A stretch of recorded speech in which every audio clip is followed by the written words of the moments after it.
আপনি কি জানেন মদিনার রওজা শরীফের নিচে এমন একটি গোপন দেয়াল আছে যা লোহা বা পাথর দিয়ে নয় বরং হাজার হাজার মন গলিত সীসা দিয়ে তৈরি। কিন্তু কেন মাটির গভীরে এই অবৈধ দেয়াল তুলতে হয়েছিল? এর পেছনে লুকিয়ে আছে ৮৫০ বছর আগের এক ভয়ঙ্কর রাত, যখন ইউরোপের খ্রিস্টানরা ষড়যন্ত্র করেছিল আমাদের প্রিয় নবী সাল্লাল্লাহু আলাইহি ওয়াসাল্লামের দেহ মোবারক চুরি করে নিয়ে যাওয়ার। তারা প্রায় সফল হয়ে গিয়েছিল। সুড়ঙ্গ খনন করে তারা পৌঁছে গিয়েছিল একদম রওজা মোবারকের দেওয়ালে। তারপর কি হলো? কিভাবে ব্যর্থ হলো সেই নাপাক ষড়যন্ত্র? আর কিভাবে এক স্বপ্নের মাধ্যমে রক্ষা পেল বিশ্বনবী সাল্লাল্লাহু আলাইহি ওয়াসাল্লামের পবিত্র শরীর? এই ঘটনা না জানলে আপনার ইসলামের ইতিহাসের অনেক বড় একটি অধ্যায় অজানাই থেকে যাবে। চলুন ফিরে যাই সেই রাতে। ইতিহাসের এই অজানা সত্য জানার আগে নবীর প্রতি ভালোবাসা ও সমর্থনে একটি লাইক রেখে পাশে থাকুন। মদিনা মুনাওয়ারার রাত, চারদিক নিস্তব্ধ। মসজিদে নববীর সবুজ গম্বেজের নিচে এক অলৌকিক শান্তি বিরাজ করছে। রওজায়ে রাসূলে পাক সাল্লাল্লাহু আলাইহি ওয়াসাল্লামের পাশে মুসলমানরা নিশ্চিন্তে ঘুমিয়ে আছে। তারা জানে না যে তাদের পায়ের নিচের মাটিতে কি ভয়াবহ কাণ্ড ঘটে যাচ্ছে। তারা জানে না যে মসজিদে নববীর একদম কাছেই একটি ছোট্ট ভাড়া বাড়িতে বাস করছে দুজন মানুষ, যারা দেখতে আল্লাহওয়ালা, সাধারণ মানুষের মতো, কিন্তু তাদের অন্তরে লুকিয়ে আছে শয়তানের চেয়েও ভয়ঙ্কর বিষ। সেই দুই ব্যক্তি নিজেদের পরিচয় দিত মরক্কো বা মাগরিবি হাজি হিসাবে। বাহ্যিক দৃষ্টিতে তারা ছিল অত্যন্ত নেককার। তাদের মুখে লম্বা দাড়ি, হাতে সবসময় তসবিহ আর মুখে আল্লাহর জিকির। মদিনার মানুষ তাদের দেখে মুগ্ধ হতো। তারা প্রতিদিন 5 ওয়াক্ত নামাজ পড়ত জামাতে, রোজা রাখত আর মদিনার গরিব দুঃখীদের অঢেল দান খয়রাত করত। মানুষ বলাবলি করত, আহ, কত বড় আল্লাহওয়ালা মানুষেরা, এত দূর থেকে এসে নবীজির প্রেমে পড়েছে। কিন্তু রাতের অন্ধকারে তাদের আসল চেহারা বেরিয়ে আসত। যখন মদিনার সবাই গভীর ঘুমে মগ্ন থাকত, তখন এই দুই শয়তান তাদের ঘরের দরজা জানালা বন্ধ করে দিত। ঘরের মেঝের উপর বিছানো থাকত একটি দামি চাটাই। তারা সেই চাটাইটি সরিয়ে ফেলত, আর চাটাইয়ের নিচেই ছিল তাদের আসল রূপ। সেখানে তারা খুঁড়েছিল একটি গোপন সুড়ঙ্গ। প্রতি রাতে তারা সেই সুড়ঙ্গের ভেতরে প্রবেশ করত। তাদের হাতে থাকত কোদাল আর শাবল। তাদের লক্ষ্য কোনো গুপ্তধন ছিল না। তাদের লক্ষ্য ছিল এই মহাবিশ্বের সবচেয়ে দামি সম্পদ, রাসূলুল্লাহ সাল্লাল্লাহু আলাইহি ওয়াসাল্লামের পবিত্র শরীর। নাউজুবিল্লাহ। তাদের পরিকল্পনা ছিল ইউরোপের খ্রিস্টান শাসকদের খুশি করার জন্য নবীজির পবিত্র দেহ চুরি করে ইউরোপে নিয়ে যাওয়া। তারা জানত মুসলমানদের কাছে তাদের নবীর চেয়ে বড় কিছু নেই। যদি তারা এই কাজে সফল হতে পারে, তবে মুসলমানদের মনোবল ভেঙে চুরমার হয়ে যাবে, আর সেই সুযোগে খ্রিস্টান বাহিনী সহজেই মুসলিম বিশ্ব দখল করতে পারবে। রাতের পর রাত তারা মাটি খুঁড়ত, কিন্তু মাটি ফেলবে কোথায়? যদি ঘরের সামনে মাটি জমে থাকে, তবে তো মানুষ সন্দেহ করবে। তাই তারা একটি শয়তানি বুদ্ধি বের করল। তারা চামড়ার বড় বড় থলি বা ব্যাগ বানালো। সারা রাত মাটি খুঁড়ে সেই মাটি চামড়ার থলিতে ভরার কাজ করত। আর যখন রাতের শেষ প্রহর আসত, ফজরের আজানের ঠিক আগে, তখন তারা সেই মাটির বস্তা কাঁধে করে মদিনার বাইরে চলে যেত এবং নির্জন জায়গায় ফেলে আসত। দিনের বেলা তারা আবার সেই নেককার। এভাবে দিনের পর দিন, রাতের পর রাত কেটে গেল। তাদের সেই নাপাক সুড়ঙ্গ ধীরে ধীরে রওজা শরীফের দিকে যেতে লাগল। তারা হিসেব করে দেখল তাদের বাসা থেকে রওজা শরীফের দূরত্ব আর মাত্র কয়েক গজ বাকি। আর হয়তো 1 সপ্তাহ বা আরও কম সময়। তারপরেই তারা পৌঁছে যাবে সেই পবিত্র দেয়ালের কাছে। তারা আনন্দে আত্মহারা হয়ে উঠল। তারা ভাবল তাদের মিশন সফল হতে যাচ্ছে। তারা পরিকল্পনা করে ফেলল কিভাবে দেহ মুবারক বের করবে, কিভাবে মদিনার বাইরে নিয়ে যাবে এবং কিভাবে জাহাজে করে পালানোর ব্যবস্থা করবে। সব কিছু তাদের পরিকল্পনা মতোই এগোচ্ছিল। কিন্তু তারা একটা কথা ভুলে গিয়েছিল। তারা ভুলে গিয়েছিল যে যিনি জীবিত অবস্থায় আল্লাহর প্রিয় ছিলেন, ওফাতের পরে তিনি আল্লাহর কাছে সর্বাধিক প্রিয়। আল্লাহ নিজেই ঘোষণা দিয়েছেন তার হাবিবকে রক্ষা করার। আর আল্লাহ যখন কাউকে রক্ষা করার দায়িত্ব নেন তখন পৃথিবীর কোনো শক্তি তার ক্ষতি করতে পারে না। মদিনা থেকে হাজার হাজার মাইল দূরে সিরিয়ার রাজধানী দামেস্কে, সেখানে রাজত্ব করতেন মুসলিম বিশ্বের অন্যতম শক্তিশালী এবং পরহেজগার শাসক সুলতান নুরুদ্দিন জাহাঙ্গীর রহমতুল্লাহি আলাইহ। তিনি ছিলেন ক্রুসেডারদের আতঙ্ক। কিন্তু সেই রাতে দামেস্কের রাজপ্রাসাদে সুলতানের ঘুম আসছিল না। রাতের প্রথম প্রহরে সুলতান ঘুমিয়েছিলেন। হঠাৎ তিনি এক ভয়ঙ্কর স্বপ্ন দেখে ধরফর করে জেগে উঠলেন। তার পুরো শরীর ঘামে ভিজে গেছে, বুকের ভেতরটা কামারশালার হাঁপড়ের মতো ওঠানামা করছে, তার চোখ দিয়ে অঝরে পানি ঝরছে। তিনি স্বপ্নে যা দেখলেন তা কোনো সাধারণ স্বপ্ন ছিল না। তিনি স্বপ্নে স্বয়ং রাসূলুল্লাহ সাল্লাল্লাহু আলাইহি ওয়াসাল্লামকে তার সামনে দাঁড়িয়ে থাকতে দেখলেন। কিন্তু নবীজির চেহারা মুবারক ছিল মলিন, সেখানে গভীর উদ্বেগের ছাপ। নবীজি সুলতানের দিকে তাকিয়ে আঙুল দিয়ে দুজন লোককে দেখাচ্ছেন। সেই লোক দুটির চেহারা ছিল লালচে বা সোনালী রঙের, আর তাদের চোখ ছিল নীল। নবীজি সুলতানকে উদ্দেশ্য করে আর্তনাদের সুরে বললেন, মোহাম্মদ, আমাকে এই কুকুরদের হাত থেকে বাঁচাও, এরা আমাকে কষ্ট দিচ্ছে। সুলতান চিৎকার করে বিছানায় উঠে বসলেন। তার কানে বাজছে নবীজির সেই আর্তনাদ, আমাকে বাঁচাও। তিনি বুঝতে পারলেন না এর মানে কি। নবীজি তো ইন্তেকাল করেছেন, তাকে আবার কে কষ্ট দিতে পারে? সুলতান অজু করলেন, নামাজ পড়লেন, আল্লাহর কাছে কান্না করলেন। তারপর মনকে শান্ত করে আবার শুয়ে পড়লেন। কিন্তু শোয়ার কিছুক্ষণ পরেই আবার সেই একই স্বপ্ন, হুবহু একই দৃশ্য। নবীজি আবার এলেন, আবার সেই লাল চেহারা আর নীল চোখের দুই শয়তানকে দেখালেন আর বললেন, মাহমুদ, আমাকে বাঁচাও। সুলতান আবার জেগে উঠলেন। এবার তার ভয় আরও বেড়ে গেল। তিনি আবার নামাজ পড়লেন, আবার ঘুমানোর চেষ্টা করলেন। কিন্তু তৃতীয়বার যখন তিনি আবার চোখ বন্ধ করলেন, আবারও সে একই স্বপ্ন দেখলেন। এক রাতে 3 বার, প্রতিবারই নবীজির সেই বেকুল আহ্বান। এবার সুলতান আর বিছানায় থাকতে পারলেন না। তিনি চিৎকার করে বললেন, নবীজি বিপদে আছেন আর আমি এখানে আরাম করে ঘুমাচ্ছি, আমার আর ঘুমানো সাজে না। রাতের শেষ প্রহরে ফজরের আজানের ঠিক আগে সুলতান তার প্রধান উজির এবং সবচেয়ে বিশ্বস্ত বন্ধু জামালউদ্দিন মৌসুলিকে ডেকে পাঠালেন। জামালউদ্দিন ছিলেন অত্যন্ত জ্ঞানী এবং বিচক্ষণ মানুষ। তিনি সুলতানের অবস্থা দেখে ঘাবড়ে গেলেন। সুলতানের চোখ লাল, মুখ ফ্যাকাশে।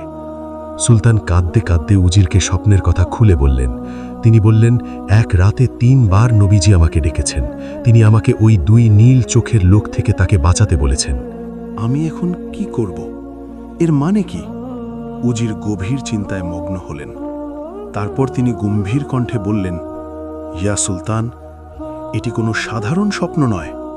এটি আল্লাহর পক্ষ থেকে এক বিশেষ সিগন্যাল বা বার্তা। মদিনা মুনাওয়ারায় নিশ্চয়ই কোনো ভয়ঙ্কর বিপদ এসেছে এবং আল্লাহ পাক আপনাকে বেছে নিয়েছেন তার হাবিবকে রক্ষা করার। আপনি এক মুহূর্ত আর দেরি করবেন না, এক্ষুনি মদিনার পথে রওনা দিন। সুলতান বললেন, কিন্তু আমি সেই 2 লোককে চিনব কিভাবে? মদিনায় তো হাজার হাজার মানুষ। উজির বললেন, সেটা মদিনায় গিয়ে দেখা যাবে, আগে আমাদের পৌঁছাতে হবে। আর হ্যাঁ, এই সফরের কথা কেউ যেন না জানে। এটা হবে একদম গোপন মিশন। যদি শত্রুরা টের পায় তবে তারা পালিয়ে যাবে বা সতর্ক হয়ে যাবে। সুলতান নুরুদ্দিন জাহাঙ্গীর তৎক্ষণাৎ সিদ্ধান্ত নিলেন। তিনি তার 20 জন বাছা বাছা শক্তিশালী অশ্বারোহী সৈনিক এবং উজিরকে সাথে নিলেন। সাথে আরও নিলেন প্রচুর স্বর্ণমুদ্রা এবং দামি উপহার। তিনি ঘোষণা দিলেন না যে তিনি বিপদে যাচ্ছেন, তিনি মদিনা জিয়ারতে যাচ্ছেন এই কথা ঘোষণা দিলেন। দামেশক থেকে মদিনার পথ ছিল অনেক দীর্ঘ। সাধারণ কাফেলার এই পথ পাড়ি দিতে সময় লাগত প্রায় 1 মাস বা তারও বেশি। কিন্তু সুলতান নুরুদ্দিন জাহাঙ্গীর মনের অবস্থা ছিল ঝড়ের মতো। তিনি ঘোড়ার পিঠ থেকে নামলেন না, খাওয়া দাওয়া ঘুম ভুলে গেলেন। তিনি পাগলের মতো ঘোড়া ছোটালেন। তার কানে বাজছিল শুধু নবীজির সেই কথা, মাহমুদ, আমাকে বাঁচাও। ইতিহাস সাক্ষী, সেই দীর্ঘ পথ সুলতান মাত্র 16 দিনে পাড়ি দিয়ে মদিনায় পৌঁছালেন। মদিনার মানুষ অবাক হয়ে গেল। দামেস্কের সুলতান হঠাৎ মদিনায়, কোনো পূর্ব ঘোষণা ছাড়াই? সুলতান মদিনায় প্রবেশ করেই সোজা মসজিদে নববীতে গেলেন। তিনি রওজা শরীফের সামনে দাঁড়ালেন। রওজার দিকে তাকিয়ে তিনি আর নিজেকে ধরে রাখতে পারলেন না। তিনি শিশুদের মতো হাউ হাউ করে কান্না করতে লাগলেন। তার কান্না দেখে মদিনার মানুষও কেঁদে ফেলল। সুলতান মনে মনে বলছিলেন, ইয়া রাসূলাল্লাহ, আপনার গোলাম হাজির হয়েছে, আপনি বলুন কোথায় সেই দুশমনরা। সুলতান তার উজিরকে নিয়ে একান্তে বসলেন। তিনি বললেন, এখন আমি কি করব? আমি তো সেই লাল চেহারা আর নীল চোখের লোক দুটোকে চিনি না, আমি কিভাবে তাদের খুঁজে বের করব? উজির তখন এক অসাধারণ বুদ্ধি বের করলেন। তিনি বললেন, সুলতান, আপনি আপনার মদিনার গভর্নরকে ডাকুন। তাকে বলুন দামেস্কের সুলতান মদিনার প্রতিটি মানুষকে নিজের হাতে উপহার এবং স্বর্ণমুদ্রা দিতে চান। মদিনার আবাল বৃদ্ধ বনিতা সবাইকে আসতে হবে, কেউ যেন বাদ না পড়ে। পরিকল্পনাটি ছিল, যখন মানুষ উপহার নিতে আসবে তখন তারা সুলতানের সামনে দিয়ে যাবে আর সুলতান তাদের চেহারার দিকে তাকাবেন। যদি স্বপ্নের সেই দুই লোক আসে তবে সুলতান চিনে ফেলবেন। পরদিন সকালে মদিনা জুড়ে ঘোষণা করে দেওয়া হলো। মানুষ খুশিতে আত্মহারা হয়ে গেল। সুলতান সবাইকে দান করবেন। সকাল থেকেই মসজিদে নববীর সামনে হাজার হাজার মানুষের ভিড় জমে গেল। সুলতান নুরুদ্দিন জাঙ্গি একটি উঁচু আসনে বসলেন। তার পাশে স্তূপ করা স্বর্ণমুদ্রা। একে একে মদিনার মানুষ আসতে লাগল। সুলতান প্রত্যেকের মুখের দিকে তীক্ষ্ণ দৃষ্টিতে তাকাচ্ছেন। হাজার হাজার মানুষ এলো, উপহার নিল, চলে গেল। সকাল গড়িয়ে দুপুর হলো, দুপুর গড়িয়ে বিকেল হলো, কিন্তু সুলতানের সেই কাঙ্ক্ষিত দুই চেহারার দেখা মিলল না। সুলতানের কপালে চিন্তার ফাঁজ পড়ল। তিনি অস্থির হয়ে উঠলেন। তবে কি স্বপ্ন মিথ্যে ছিল? তবে তিনি ভুল দেখেছিলেন? না, নবীজির স্বপ্ন তো মিথ্যে হতে পারে না। বিকেল গড়িয়ে সন্ধ্যা হয়ে গেলে লাইন শেষ হয়ে গেল এবং সবাই চলে গেল। সুলতান হতাশ হয়ে মদিনার গভর্নরকে ডাকলেন। তিনি জিজ্ঞেস করলেন, হে গভর্নর, সত্যি করে বল, মদিনার সব মানুষ কি এসেছে? এমন কেউ কি বাকি আছে যে আমার দান নিতে আসেনি? গভর্নর একটু ভেবেচিন্তে বললেন, না সুলতান, আমার তো মনে হয় সবাই এসেছে, কেউ বাদ নেই। সুলতান বললেন, ভালো করে মনে করে দেখো, এমন কেউ কি আছে যারা মানুষের সাথে মেশে না, বা নতুন কেউ এসেছে? তখন গভর্নর হঠাৎ চমকে উঠে বললেন, হ্যাঁ হুজুর, মনে পড়েছে, দুজন মানুষ বাকি আছে। তারা মরক্কো থেকে আসা হাজি। তারা খুব বড় বুজুর্গ এবং নেককার মানুষ। তারা রওজা শরীফের কাছেই থাকে। তারা কারো দান নেয় না, বরং তারাই মানুষকে দান করে। তারা সারাদিন ইবাদত করে, তাই হয়তো তারা আসেনি। মরক্কো থেকে আসার রওজার কাছে থাকা কারো দান নেয় না, এই কথাগুলো শোনা মাত্রই সুলতানের বুকের ভেতরটা ধক করে উঠল। তার ষষ্ঠ ইন্দ্রিয় বলে উঠল, এরাই তারা। সুলতান গর্জন করে উঠলেন, তাদের এক্ষুনি আমার সামনে হাজির করো, আমি তাদের দেখতে চাই। গভর্নর বললেন, হুজুর, ওরা তো আসবে না, ওরা খুব সাধু মানুষ। সুলতান বললেন, আমি তাহলে নিজে যাব, চলো, আমাকে তাদের বাড়ি দেখাও। সুলতান, উজির এবং সৈন্যরা মিলে দ্রুত পায়ে সেই বাড়ির দিকে রওনা দিলেন। বাড়িটি ছিল একদম মসজিদে নববীর দেয়াল ঘেঁষে। সুলতান যখন সেই বাড়ির দরজায় পৌঁছালেন তখন তার হৃৎস্পন্দন বেড়ে গেল। তিনি কি সঠিক পথে আছেন? সুলতান ঘরে ঢুকে দেখলেন দুই ব্যক্তি বসে আছে। তাদের হাতে তাসবিহ এবং সামনে কোরআন শরীফ। দেখলেই মনে হয় ফেরেশতার মতো মানুষ। কিন্তু সুলতান যখন তাদের মুখের দিকে তাকালেন তখন তিনি শিউরে উঠলেন। হ্যাঁ, এরাই তো তারা, সেই কালচে গায়ের রং, সেই নীল চোখ। নবীজি স্বপ্নে এদের কথাই বলেছিলেন। সুলতানের চোখের পানি শুকিয়ে গেল। সেখানে জ্বলে উঠল এক ভয়ঙ্কর আগুনের শিখা। সুলতান তাদের দিকে তাকিয়ে হুঙ্কার দিয়ে বললেন, তোমরা কারা? সত্যি করে বলো, তোমরা মদিনায় কেন এসেছ? তারা খুব শান্ত গলায় বলল, হুজুর, আমরা তো সাধারণ মুসাফির, হজ করতে এসেছি আর নবীজির প্রেমে পড়ে মদিনায় থেকে গেছি। আমরা ইবাদত ছাড়া তো আর কিছুই করি না। সুলতান বললেন, মিথ্যে কথা, তোমরা কি সত্য বলবে নাকি আমি জল্লাদকে ডাকব? তারা তবু একই কথা বলতে লাগল, কসম খেতে লাগল। সুলতান তখন দ্বিধায় পড়ে গেলেন, বাহ্যিক কোনো প্রমাণ নেই। তখন সুলতান ঘরের মেঝের দিকে তাকালেন। সেখানে একটি গারপেট বা চাটাই বিছানো ছিল। সুলতানের মনে খটকা লাগল। তিনি সৈন্যদের হুকুম দিলেন, ওই চাটাই সরাও। সুলতানের হুকুমে সৈন্যরা যখন মেঝের ওপর থেকে সেই দামি কার্পেটটি একটানে সরিয়ে ফেলল তখন ঘরের পরিবেশ মুহূর্তের মধ্যেই বদলে গেল। কার্পেটের নিচে সাধারণ মাটির মেঝে দেখা যাচ্ছিল না, সেখানে ছিল একটি বড় কাঠের পাটাতন। সুলতান ইশারা করলেন। সৈন্যরা সেই কাঠের পাটাতনটি সজোরে তুলে ফেলল। আর তখনই উপস্থিত সবার চোখ যেন কপালে উঠে গেল। তাদের মুখ দিয়ে অস্ফুট চিৎকার বেরিয়ে এলো। তারা দেখল সেই পাটাতনের নিচে হাহা করে আছে এক বিশাল গভীর অন্ধকার গর্ত। সাধারণ কোনো গর্ত নয়, এটি একটি সুড়ঙ্গ, যার মুখটা ঘরের ভেতরে, কিন্তু এর শেষ কোথায় কেউ জানে না। সুলতান নুরুদ্দিন জাঙ্গি সেই গর্তের কিনারায় দাঁড়ালেন। তিনি এক হাতে বিশাল একটা মশাল নিলেন এবং সুড়ঙ্গের ভেতরে তাকালেন। সুড়ঙ্গটি সোজা চলে গেছে মাটির নিচ দিয়ে, আর তার দিক বা নিশানা ঠিক করা হয়েছে মসজিদে নববীতে শুয়ে থাকা আমাদের প্রাণের নবী হজরত মোহাম্মদ সাল্লাল্লাহু আলাইহি ওয়াসাল্লামের পবিত্র রওজা মুবারকের দিকে। সুলতান আর দেরি করলেন না। তিনি আর তার বিশ্বস্ত সৈন্যরা সেই অন্ধকার সুড়ঙ্গের ভেতরে প্রবেশ করলেন। সুড়ঙ্গটি ছিল খুব সরু, একজন মানুষ কোনো মতে হামাগুড়ি দিয়ে যেতে পারে। মাটির নিচে ভ্যাপসা গরম অক্সিজেনের অভাব, কিন্তু সুলতান এগিয়ে চললেন। দেখতে চাইলেন এই শয়তানেরা কত দূর পৌঁছেছে। কিছু দূর যাওয়ার পর সুলতান থমকে গেলেন। তার শরীর শিউরে উঠল, তার হাত পা অবশ হয়ে গেল। তিনি দেখলেন সুড়ঙ্গটি খুঁড়তে খুঁড়তে তারা একদম রওজা শরীফের দেয়ালের কাছে চলে এসেছে। আর মাত্র কয়েক হাত, হয়তো আর 2-1 দিন সময় পেলেই তারা নবীজির পবিত্র কবরের মাটি স্পর্শ করে ফেলত। নাউজুবিল্লাহ। সুলতান নুরুদ্দিন জাঙ্গি সেখানে হাউমাউ করে কেঁদে উঠলেন। তিনি আল্লাহর দরবারে শুকরিয়া আদায় করলেন, হে আল্লাহ, তোমার লাখো কোটি শুকরিয়া। তুমি আমাকে ঠিক সময় পাঠিয়েছ। আর এক মুহূর্ত দেরি হলে ইসলামের ইতিহাসে সবচেয়ে বড় কলঙ্ক লেগে যেত।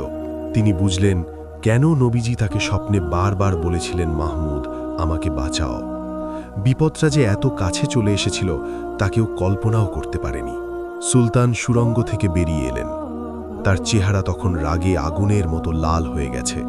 তিনি খাপ থেকে তলোয়ার বের করলেন। সেই 2 ছদ্মবেশী দরবেশ যারা এতক্ষণ সাধু সাজার ভান করছিল, সুড়ঙ্গ আবিষ্কৃত হবার পর তারা ভয়ে থরথর করে কাঁপতে লাগল। তাদের মুখের রং ছায়ের মতো হয়ে গেল। তারা বুঝতে পারল তাদের খেলা শেষ। সুলতান তাদের গলার কাছে তলোয়ার ধরে গর্জন করে বললেন, এখন সত্যি কথা বল, তোরা কারা? তোদের এই জঘন্য কাজের হুকুম কে দিয়েছে? যদি এক বর্ণ মিথ্যা বলিস তবে এখনই তোদের গর্দান উড়িয়ে দেব। মৃত্যুর ভয়ে মানুষকে সত্য বলতে বাধ্য করে। তারা তখন কাঁপতে কাঁপতে তাদের আসল পরিচয় দিল। তারা বলল, হুজুর, আমাদের মাফ করুন, আমরা মুসলমান নই, আমরা স্পেনের খ্রিস্টান। আমাদের পাঠানো হয়েছে ইউরোপের খ্রিস্টান রাজাদের পক্ষ থেকে। তারা বলতে লাগল, আমাদের প্রচুর ধন সম্পদ আর টাকার লোভ দেখিয়ে পাঠানো হয়েছে। আমাদের একটাই মিশন ছিল, যে কোনো মূল্যে আরবের নবী মোহাম্মদ সাল্লাল্লাহু আলাইহি ওয়াসাল্লামের দেহ চুরি করে ইউরোপে নিয়ে যাওয়া। খ্রিস্টানরা মনে করে যদি তারা নবীর দেহ তাদের দখলে নিতে পারে তবে মুসলমানরা মানসিকভাবে ভেঙে পড়বে। তারা কাবা ছেড়ে ইউরোপের দিকে মুখ করবে, আর সেই সুযোগে তারা জেরুজালেম সহ পুরো মুসলিম বিশ্ব দখল করে নেবে। সুলতান জিজ্ঞেস করলেন, তোমরাই মাটি ফেলতে কোথায়? কেউ দেখল না কেন? তারা বলল, আমরা দিনে ইবাদতের ভান করতাম আর রাতে মাটি খুঁড়তাম। সেই মাটি আমরা চামড়ার ব্যাগে ভরতাম, আর ফজরের আজানের সময় যখন অন্ধকার থাকত তখন আমরা সেই মাটি মদিনার বাইরে গিয়ে ফেলে আসতাম। আমরা মদিনার মানুষের সাথে মিশে গিয়েছিলাম যাতে কেউ আমাদের সন্দেহ না করে। তাদের এই স্বীকৃতি শোনার পর সুলতান নুরুদ্দিন জাঙ্গি তাদের দিকে ঘৃণার দৃষ্টিতে তাকালেন। তিনি বললেন, তোদের মতো কুলঙ্গারদের পৃথিবীতে বেঁচে থাকার কোনো অধিকার নেই। তিনি সঙ্গে সঙ্গে তাদের মৃত্যুদণ্ডের আদেশ দিলেন। মদিনার হাজার হাজার মানুষের সামনে মসজিদে নববীর অদূরেই সেই অভিশপ্ত 2 ষড়যন্ত্রকারীর গর্দান উড়িয়ে দেওয়া হল। ইসলামের ইতিহাস থেকে এক বড় বিপদ দূর হল। কিন্তু অপরাধীদের মারলেই কি সব শেষ? সুলতান নুরুদ্দিন জাঙ্গির মন তখনও শান্ত হল না। তিনি ভাবলেন, আজ এরা চেষ্টা করেছে, কাল হয়তো অন্য কেউ চেষ্টা করবে। মাটির নিচু দিয়ে তো যে কেউ আসতে পারে। আমার নবীজির রওজা মুবারক এভাবে অরক্ষিত থাকতে পারে না। সেই রাতেই সুলতান এক ঐতিহাসিক সিদ্ধান্ত নিলেন। তিনি মদিনার বড় বড় আর্কিটেক্ট, ইঞ্জিনিয়ার আর শ্রমিকদের ডাকলেন। তিনি বললেন, আমি মদিনা ছেড়ে যাব না যতক্ষণ না আমি আমার নবীর জন্য এমন এক সুরক্ষা ব্যবস্থা তৈরি করব যা কেয়ামত পর্যন্ত কেউ ভেদ করতে পারবে না। সুলতান হুকুম দিলেন রওজা শরীফের চারপাশ দিয়ে গভীর পরিখা বা গর্ত খোঁড়ার জন্য। শ্রমিকরা মাটি খুঁড়তে শুরু করল। 1 হাত 2 হাত নয়, তারা ততক্ষণ পর্যন্ত গর্ত খুঁড়ল যতক্ষণ না মাটির নিচ থেকে পানি বেরিয়ে আসলো, অর্থাৎ পানির স্তর পর্যন্ত গভীর করা হলো। এরপর সুলতান এক অভিনব আদেশ দিলেন। তিনি প্রচুর পরিমাণে সীসা এবং তামা গলানোর হুকুম দিলেন। আগুনের বড় বড় চুল্লিতে সীসা গলিয়ে তরল করা হলো। তারপর সেই গলিত গরম সীসা সেই গভীর গর্তের মধ্যে ঢেলে মিউজিক দেওয়া হলো। ভাবুন একবার দৃশ্যটা। রওজা শরীফের চারপাশ ঘিরে মাটির গভীরে তৈরি হলো এক নিরেট সীসার দেওয়াল। যখন সেই সীসা ঠান্ডা হলো তখন সেটা ইস্পাতের চেয়েও শক্ত হয়ে গেল। এখন যদি কেউ মাটি খুঁড়ে আসতে চায় তবে তাকে সেই ধাতব দেওয়াল গলাতে বা কেটে আসতে হবে, যা মাটির নিচে অসম্ভব। সুলতান নুরুদ্দিন জাঙ্গি নিজে দাঁড়িয়ে এই কাজ তদারকি করলেন। তিনি নিজে শ্রমিকের মতো কাজ করলেন। তার চোখের পানি আর ঘাম মিশে একাকার হয়ে গেল।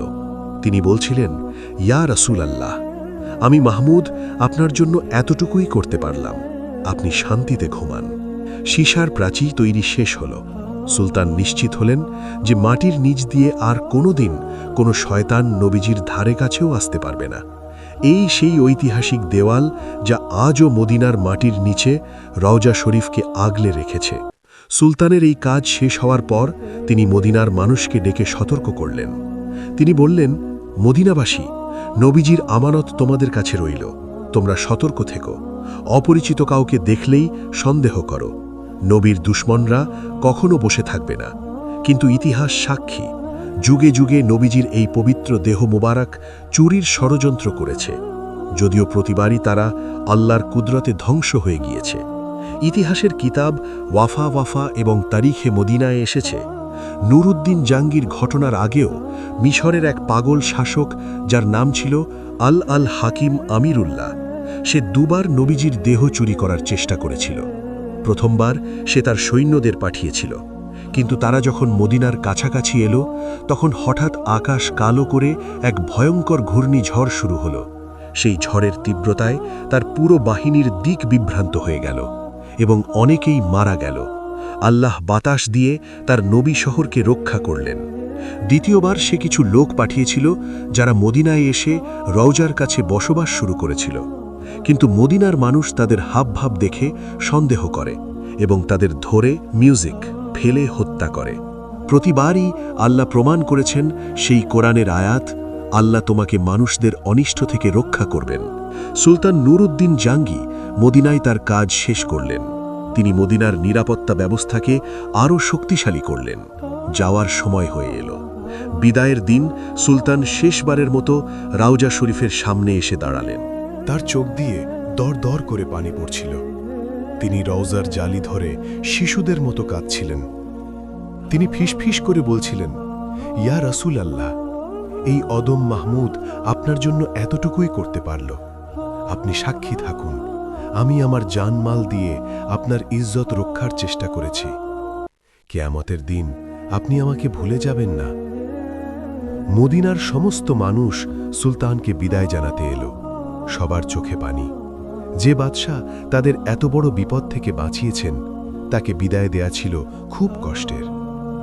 সুলতান নুরুদ্দিন জাঙ্গি মদিনা থেকে কিছু মাটি সাথে নিয়ে দামেস্কে ফিরে গেলেন। তিনি ওসিয়ত করেছিলেন, আমি মারা গেলে আমার কবরের গালের নিচে যেন মদিনার এই ধুলোমাখা মাটিটুকু রেখে দেয়া হয়। দামেস্কে ফিরে আসার পর সুলতান আরও বেশি ইবাদত বন্দেগীতে মন দিলেন। তিনি সবসময় ভাবতেন নবীজি তাকে কত বড় সম্মান দিয়েছেন। 1174 খ্রিস্টাব্দে এই মহান মুজাহিদ ইন্তেকাল করেন, কিন্তু তার তৈরি করা সেই সীসার দেয়াল আজও মদিনার মাটির নিচে পাহারাদার হয়ে আছে। 850 বছরেরও বেশি সময় পার হয়ে গেছে, কিন্তু কেউ আর ওই সীমানা অতিক্রম করতে পারেনি। আল্লাহ আমাদের সবাইকে সুলতান নুরুদ্দিন জাঙ্গির মতো নবীর সাচ্চা প্রেমিক হিসাবে কবুল করুন।